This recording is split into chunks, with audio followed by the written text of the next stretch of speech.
नमस्कार, मी doctor Atul, orthopaedic surgeon, Sarvodaya hospital. मी ऑर्थो सिरीजच्या दुसऱ्या एपिसोडमध्ये आपणा सर्वांचं स्वागत करतोय. पहिल्या एपिसोडसाठी आपण दिलेल्या भरभरून प्रेमाबद्दल धन्यवाद आणि मला दिलेल्या शुभेच्छांबद्दल त्यासाठी सुद्धा खूप खूप धन्यवाद. आज आपल्या दुसऱ्या एपिसोडचा विषय असणार आहे टोटल नी रिप्लेसमेंट, म्हणजेच सांधा प्रत्यारोपण, म्हणजेच गुडघा प्रत्यारोपण. जसे की मी मागच्या एपिसोडमध्ये सांगितलं की संधिवाताचे 4 स्टेजेस असतात.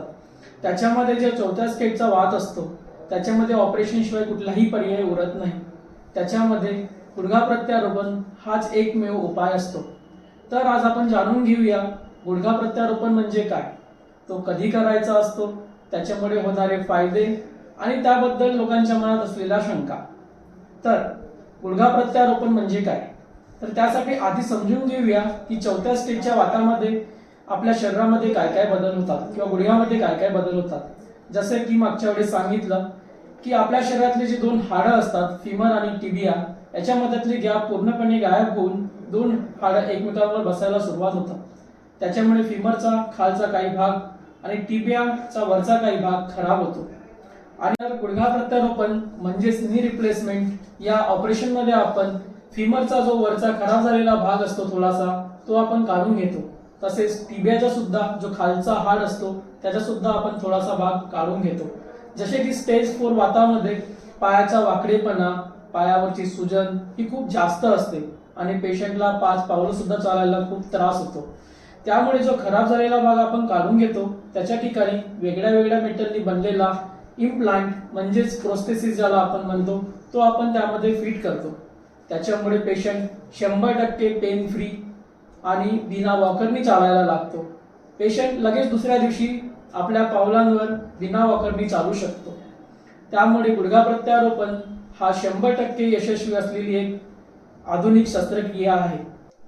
तर आता गुडघा प्रत्यारोपण कधी करायचा, तर ज्याप्रमाणे मी तुम्हाला सांगितलं स्टेज 4चा वात ज्याच्यामध्ये पायामधली गुडघ्यामधली गॅप पूर्णपणे नाहीशी होते, पायाला वाकडेपणा येतो, पेशंट 5 पावलं सुद्धा चालू शकत नाही, अशा वेळी गुडघा प्रत्यारोपण करणे आवश्यक असते. गुडघा प्रत्यारोपण शस्त्रक्रियेचे मेन 2च इंडिकेशन असतात. एक पेन म्हणजेच वेदना आणि दुसरी डिफॉर्मिटी म्हणजे पायाचा वाकडेपणा. जर ह्या दोन्ही गोष्टी तुम्हाला असतील तर आपण नक्कीच गुडघा प्रत्यारोपणाचा विचार करायला पाहिजे. तर आता आपण समजून घेऊया गुडघा प्रत्यारोपणामुळे होणारे फायदे. जो पायाचा वाकडेपणा असतो तो 100% चालला जातो. पेशंट पेन फ्री होतो. बिना वॉकरनी कुणाच्याही सहाय्याशिवाय स्वतःची दैनंदिन जीवनातील कामे पूर्णपणे तो करू शकतो. किंबहुना आता अत्याधुनिक पद्धतीने जे आपण गुडघा प्रत्यारोपण करतो त्याच्यामध्ये पेशंट खाली मांडी घालून सुद्धा बसू शकतो. तर हे सगळे फायदे आपल्याला गुडघा प्रत्यारोपण केल्यानंतरच दिसतील.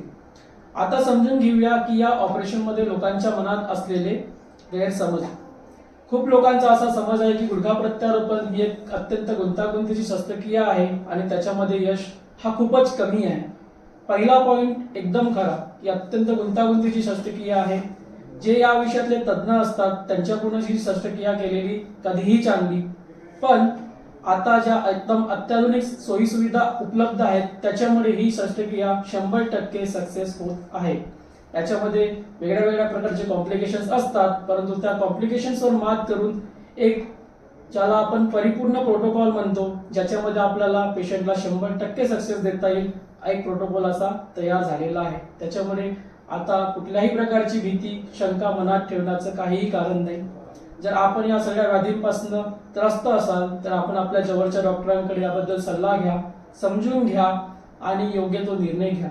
कारण वेदनारहित जीवन जगणे हा प्रत्येक माणसाचा अधिकार आहे. सर्वोदय हॉस्पिटल ब्रह्मपुरी इथे अत्यंत अत्याधुनिक पद्धतीने ही शस्त्रक्रिया केली जाते. त्याच्यामध्ये चांगल्या प्रतीचा इम्प्लांट आपण वापरत आहोत. याआधी सुद्धा आमच्याकडे केसेस झालेल्या आहेत आणि त्याच्यामध्ये आम्हाला आतापर्यंत तरी 100% रिझल्ट मिळाला आहे. धन्यवाद.